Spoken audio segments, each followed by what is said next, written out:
Hey, Eagles fans, if you're a subscriber to the JAKIB Media YouTube channel, you are already registered to win a pair of season tickets for the upcoming season. That's right, you could win a pair of season tickets for the upcoming 2021 season just for being a subscriber. If you're watching and you're not a subscriber, do it now. Subscribe to the JAKIB Media YouTube channel right now. What do you need to do? Subscribe right now.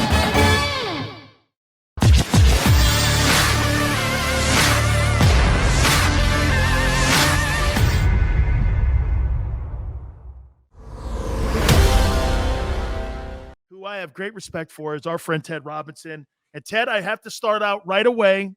I made sure that I watched every single broadcast of yours that I could when you were at the Olympics. And I got to tell you, that must have been one of the hardest Olympics for a broadcaster to call because no fans. It was almost like they were practices that you guys had to try to give the, the energy in the building. And I thought you did a great job. I thought it was almost an impossible task. How did you feel about the whole experience with the Olympics? Well, it was even harder, Dan, because I was in Connecticut doing it. We were pulled back from Tokyo because of the COVID postponement. NBC, for safety reasons, budgetary reasons, all the obvious factors, just took a certain percentage of people and reduced their Tokyo footprint. And we were part of the diving group I was part of. We were moved back to Connecticut. So all the things you talked about were at 2 a.m. That was the point. We were calling live diving at 2 a.m. Eastern time. So literally I was working the graveyard shift. I was going into the building at 11 p.m. and getting back anywhere between 6 and 8 a.m. And I found out firsthand why it is called the graveyard shift. Our friend Ted Robinson here. Let's get into the 49ers, voice, of course, of the San Francisco 49ers. Ted, give me the good and bad from week 1 versus the Lions, in your opinion, for the Niners. Well, now that I watch with a little bit of a distance, it's interesting because one constant, Dan, that has stayed true, Kyle Shanahan is just a brilliant schemer. He's a schemer, and I say that in the football. You understand the football use of that word. Just a great play caller. It started year 1 with the 49ers when he had pretty substandard talent and was still scheming people wide open. He's proving it right now because they've not had a healthy standout running back in quite a while. And Raheem Mostert emerged as the guy. He can't stay on the field, sadly, because it's a wonderful story. McKinnon, they signed Jerick McKinnon, and he really could never play for him. He couldn't stay on the field. Tevin Coleman came in a little bit. He's gone. Now they're putting a rookie out there in Mitchell, and my goodness, they find a way to run the ball. So anyway, takeaway would be, one is that he has evolved or taken what his dad did in Denver and then a little bit in Washington and brought it to San Francisco. They're a great run game schemer, and it really renders the running back secondary. The individual back doesn't matter as much as the scheme and the kind of offensive linemen you played against them that run that scheme. Kyle Shanahan is extraordinarily big on mobile offensive linemen. He doesn't have road graders. He has people that can get mobile and, in football terms, block second level. All right, that's one. 2 is, I think he's going against the wisdom of the 2 quarterback thing by putting Lance out there just sporadically. And the old theory, Dan, to me, that if you have 2 quarterbacks, you have none. I think it was Parcells' great line. Yeah, that's true if they're alternating series, alternating quarters, random stuff. But when it's a pre-assigned package, a tactical placement, that's a good thing. It's what Sean Payton has tried to do with Hill in New Orleans, and it's what Kyle Shanahan is doing now with Lance. And you understand, it means instead of getting no reps during the week, Lance is going to get some reps every week. And then if something happens to Garoppolo, now you're not putting a guy stone cold out there. You're putting a guy that's been at least a part of things, has taken snaps from the center, has called plays in the huddle. I think that's really smart. Third thing is they've got a secondary issue, especially now with Verrett going down. They put a lot on their secondary, a lot on their corners, and losing Verrett, on top of having Richard Sherman not back this year, that's going to challenge them. That's going to challenge them to see who can step up and play on the corners. I would say this to you, Ted. You're exactly right. This isn't a platoon quarterback scenario. I mean, platoon quarterback scenario, when you have two quarterbacks, he's coming in an alternate series. I mean, that's not what this is. Like you said, it's a pre-designed situation, almost like the old Mouse Davis, like that Wildcat thing that you had down in the red zone back in the day, where you had specialized plays for certain guys.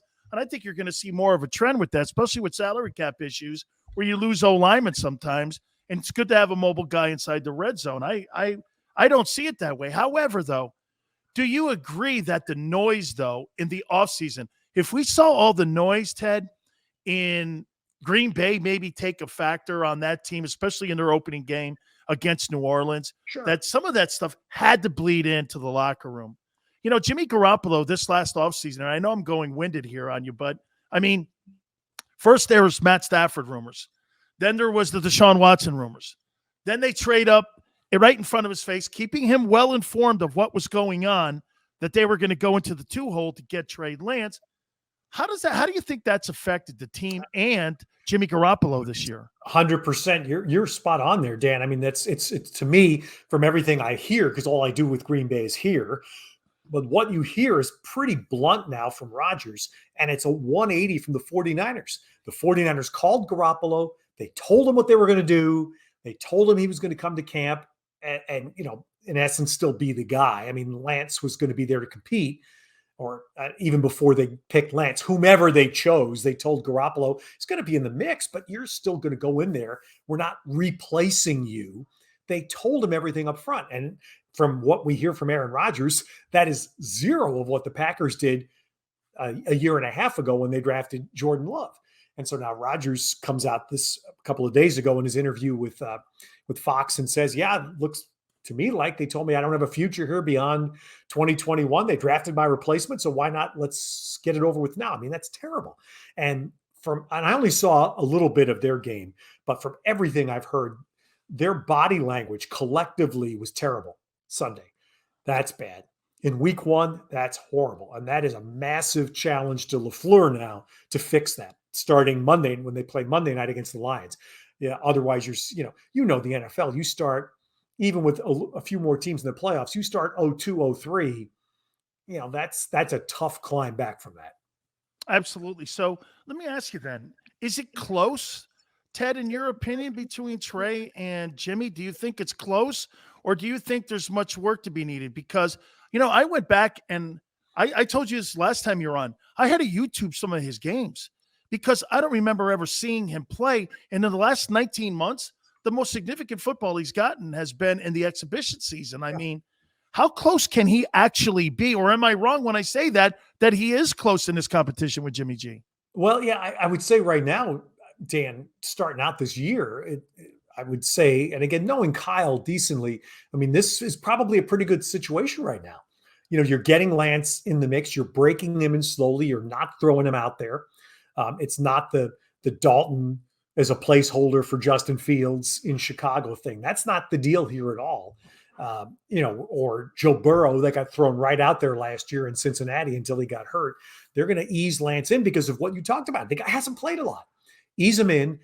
And now the key is Garoppolo twice in his 49er career has gone down with season-ending injury. All right. He has to stay on the field.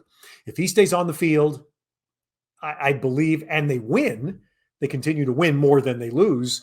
This to me is the pattern. I think it's very clear there are two things that Lance does that are why he's there. One is the obvious, the mobility, and the second one's the deep ball.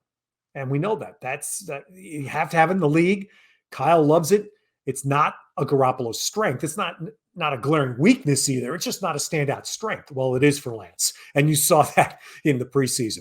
Shanahan will love that. So eventually, what has Russell Wilson done twice a year for almost a decade to kill the 49ers? The deep ball, because he's a great deep ball thrower. I think that's a little bit of what was driving Kyle, what drove McVay to get Stafford, right? Same thing. Jared Goff, not a great deep ball thrower. Stafford is.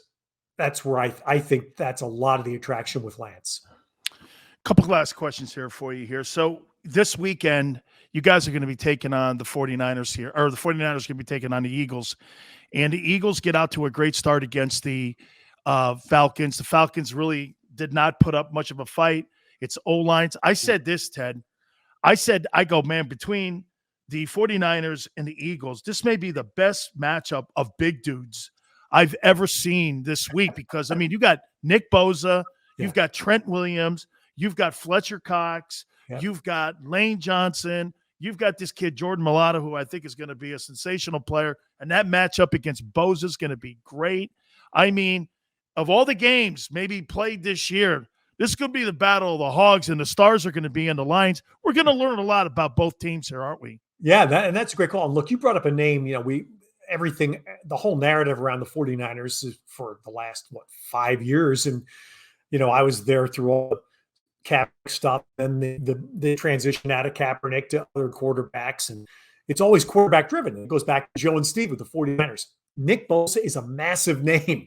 And, it was so big for him to get, I think, 50 snaps in and stay healthy. He needs to be out there. He obviously is the game-changing defender that the 49ers have been looking for. They've had terrific linemen in Buckner and Armstead that were number one picks, but they're not game changers. Bosa is. Bosa could do potentially what Aaron Donald does for the Rams in that division. And so for him to be out there, Fletcher Cox is a guy that's the prior games that I was there for the 49ers Eagles, Fletcher Cox was tough. They couldn't handle him. And if he still has that traction in him, that's going to make it great. So I love what you're talking about. I think that's been another part of the Shanahan thing. And I jumped myself. I jumped right on his play calling and the scheming and all that stuff. But he has been so good at figuring out exactly who he wants on his offensive line. And when Joe Staley reached his end fairly suddenly, faster than we all thought, he went right out and got Trent Williams. Went right. I mean, they targeted Trent Williams. They got Trent Williams, and he's paid off for him. Finally here, Steve Young's comments. You think the ring to be true that Steve came out and said no matter if Jimmy Garoppolo wins the Super Bowl, they're still trading him. Do you think that's fair? I mean, at some point, they drafted Lance to play, right? Yeah, absolutely. I mean, that's a hell of a hypothetical. If they win the Super Bowl, trade him. I mean, at some point, and I think Jimmy, I'd have to look up. I could lose track. Is he 30 yet? I mean, I think, Jimmy's not. He's just, where he is. He's 30, whatever. And that doesn't mean he's done. I mean, Brady's 90 and he's still playing. So, but I understand where Steve's going. They mortgaged a lot of their future. I mean, they mortgaged a lot for Trey Lance. He's going to play, whether it's this week or next year or 2 years from now. He's going to play. I think if they win the Super Bowl, they trade Jimmy. That's probably a tough one. But then again, Foles won a Super Bowl and look where he is. Absolutely. Right. Hey, man, I appreciate it, Ted. I love catching up with you, my friend. You always find time for me. Thank you, my friend. Have a great weekend. Good. You too, Dan. Take care. You got it. My friend Ted Robinson, the voice of the San Francisco 49ers. We'll take a brief time out, get back to all your spin. You keep it right here on the National Football.